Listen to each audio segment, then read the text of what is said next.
Bonjour voyageurs. Que ce soit avec Cinema 4D, Modo ou Blender, devenir un maître en CAO requiert une bonne compréhension de l'espace 3D. Sans elle, pas de graphisme photoréaliste, stylisé ou épique.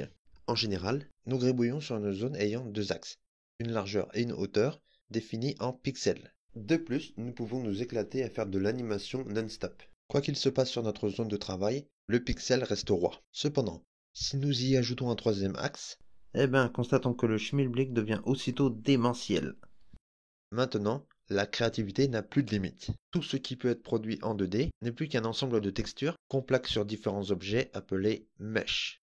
Évidemment, ces derniers ne sont pas seuls. Ils sont parfois accompagnés de caméras, lumière et autres éléments techniques. Donc, avant de partir à l'aventure, il est important de bien identifier ce qui structure un espace en 3D. Vous allez voir, c'est 3 fois rien. La première chose qui saute aux yeux est un quadrillage qui, selon votre point de vue, sera affiché soit en orthographique, soit en perspective.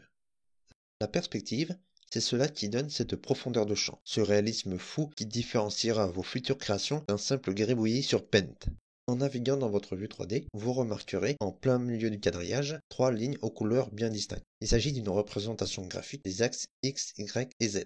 À leur intersection, les coordonnées des 3 axes est égale à 0. Sous Blender, ce point central n'est ni plus ni moins que le World Origin. De là, les valeurs peuvent être soit positives, soit négatives, et vous permet par exemple de localiser dans l'espace un élément en chute libre. Quoi qu'il en soit, si cela vous a intrigué, n'hésitez pas à parcourir cette playlist, vous y trouverez plusieurs vidéos abordant les bases de la 3D avec Blender.